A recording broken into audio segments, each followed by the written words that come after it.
No a teď zase česká dvojička. Ondřej Tulach a proti němu Filip Mareš. Filip Mareš, další z těch zástupců, Max Klínovec. No a Ondřej Tulach, student informatiky na Matematicko-fyzikální fakultě Univerzity Karlovy. Ondřej Tulach je v té červené startovní bráně, tedy blíž k nám z tohoto pohledu.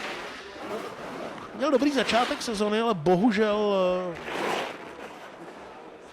po prosincovém evropském poháru na Monínci měl zraněné rameno, utržený sval, takže místo toho, aby se chystal na svoji premiéru ve světovém poháru, tak se musel léčit, ale zase se aspoň mohl věnovat studiu. No, Filip Mareš, to je Benjamínek tohoto českého týmu, je mu teprve 17 let.